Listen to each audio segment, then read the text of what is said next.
жаргал хүрлаатрын баасан жаргал гişүүний микрофон. За юуны өмнө 112 иргэнийг төлөөлөд энэ урт удаан хугацааг туулсан Алтан гэрэл танд бас одоо баярлаж талархаж байгаагаа бас илэрхийлье. За энэ бол тийм амар зүйл бол биш.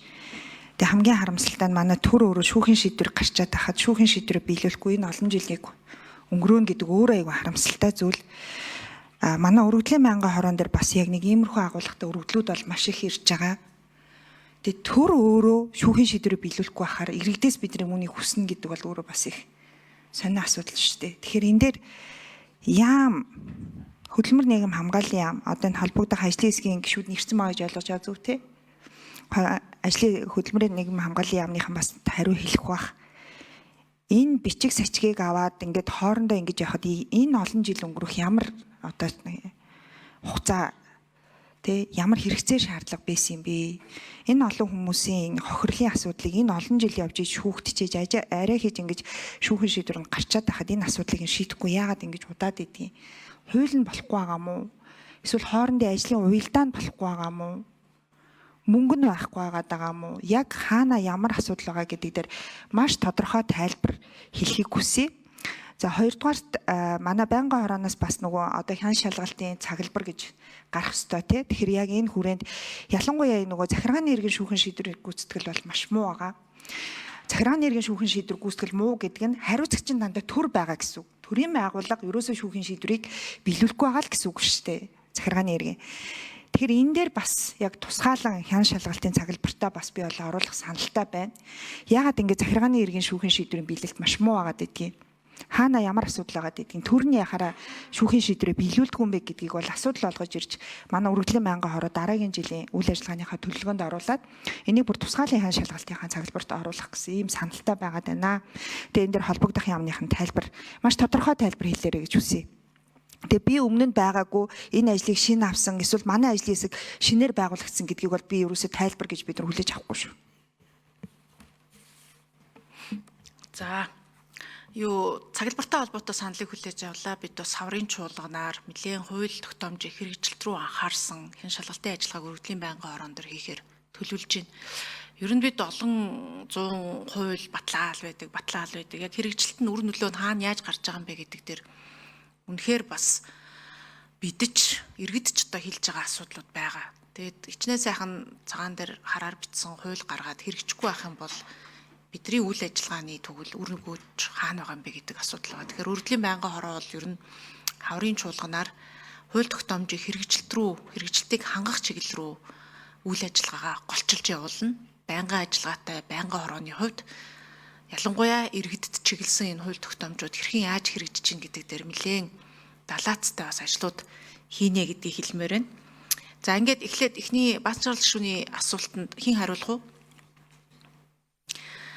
Яагаад энэ асуудал удаад 2022 он захиргааны хэргийн шүүхийн шийдвэр бол гаргаад эцлэгдсэн юм байна шүү дээ тий.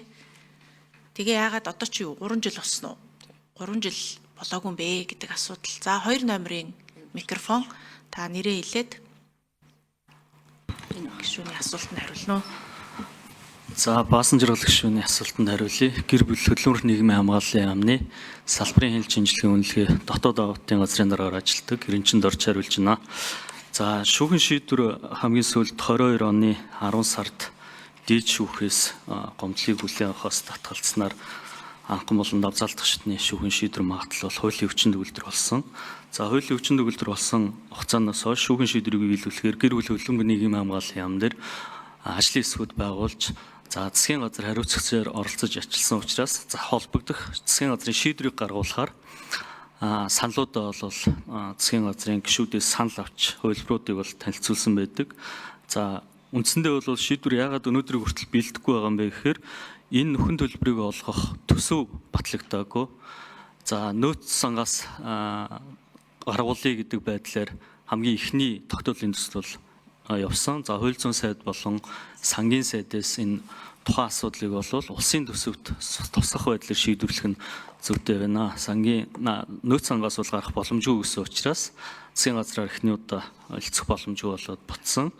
За дараагийн нь бол үйлдвэрлэлийн ослын сангаас гаргах боломжууд байна уу? Дараа жилийнхэн төсөвт суулгах байдлаар шийдвэрлэх боломжтой юу гэдэг саналыг бас танилцуулсан.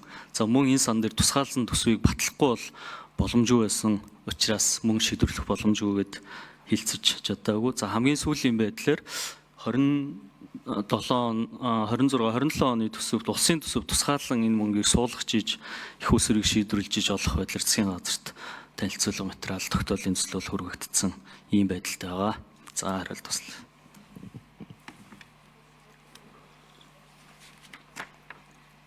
За яг уу юу л вэ? Би зүгээр сая энэ хэргийг Гамма гишүүнийг танилцуулгыг, Алтан гэрэлт хөмсөн төлөөлөгчийн танилцуулгыг. За энийг хэрэгдээ ч одоос 9 сард илүү өргөдлөрсөн байна. 2-3 сар орчим 2 гишүүн маань ажилласан асуудлуудыг манай ажлын байнгын орооны ажлын албаныхан ажилласан. Зүгээр энэ одоо та бүхний гэхээс илүү ер нь энэ шүүхийн шийдвэр гүйцэтгэлийн тогтолцоо бид нар бас харахгүй болохгүй. Энэ чинь одоо 2-3 жилийн өмнө дээд шүүхийн шийдвэр гарчаад байгаа шүү дээ, тий. Тэгээд яг шийдийгээ тэгэхээр одоо нөөц сан байх хэвээр төсөв сонгох хэвээр гэж жилээс жил рүү шилжигдээд яваад байгаа асуудал нь ер нь хэр зохимжтой юм. Яг тэгвэл одоо улсын хурлд бол энэ шүүхийн шийдвэр гүйцэтгэлийн тухай шинжилсэн хууль нь бол өргөн баригдсан. Бас л хилцэж чадахгүй ингээд яваад байдаг. Тэгээ нэг хүний эрх зөрчигдлөө шударгаас тогтоолоо гэдгийг хамгийн эцсийн цэг нь шүүх шийдвэр гаргаад дуусчдаггүй.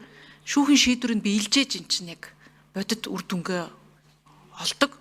Тэгтэл яг өнөөгийн нөхцөл байдалд бол иргэний эргийн шүүхийн шийдвэр гүйцэтгэл 20-30% та 2024 оны байдлаар мөнгөн дүнгийн хувь 31% нь биелсэн. Маш хангалтгүй.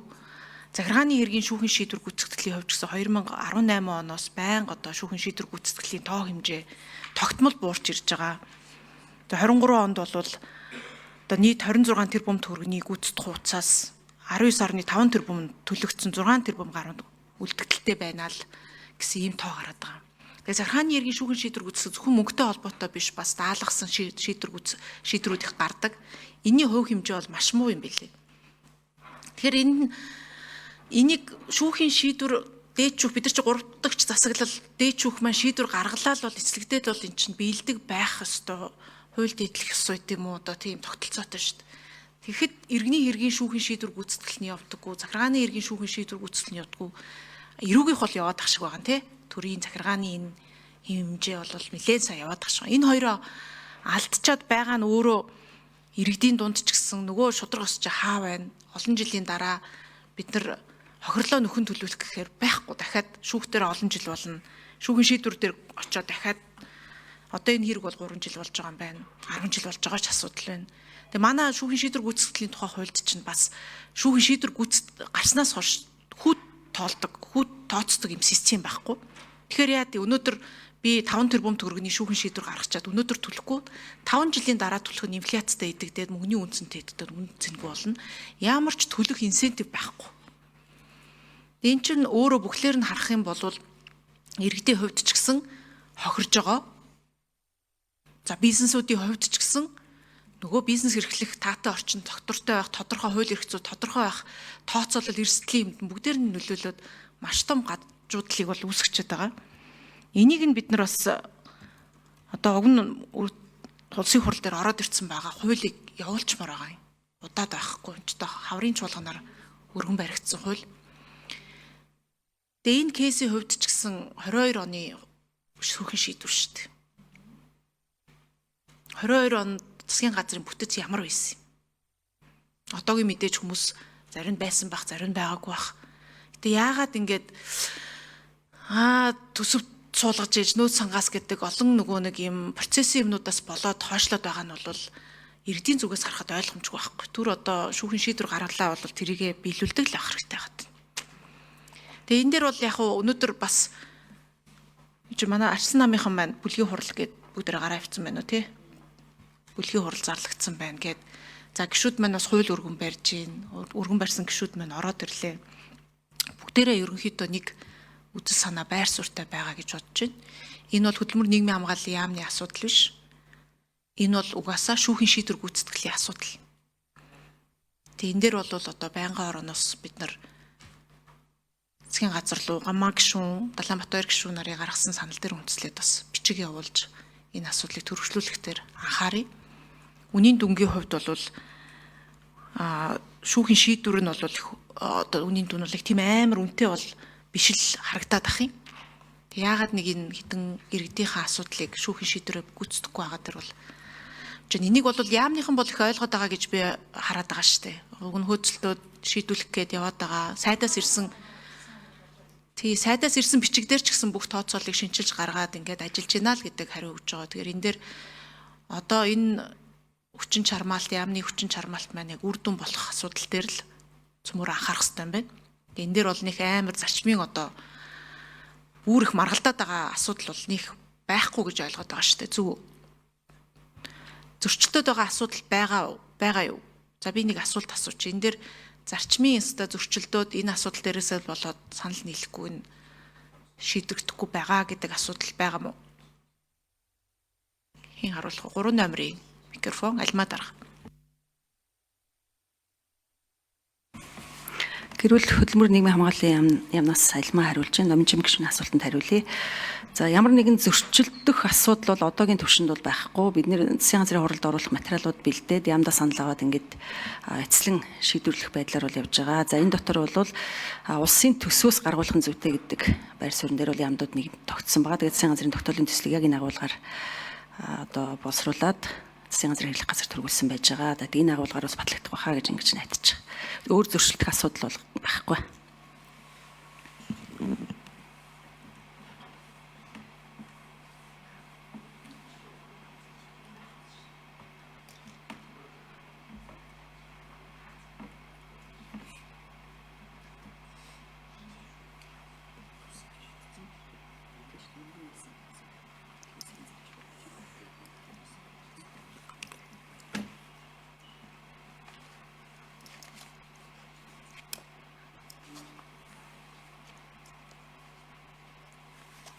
За ингээд түрүүн асуулт асууж үг хэлэх хүмүүс нэрээ өгöd дууссан байсан. За ингээд ерөнхийдөө бол зөрчилдөх асуудал байхгүй байгаа гэж ойлголоо. Энэ зүгээр манлайлалын асуудал бас байгаа бах. 22 оны асуудал тий.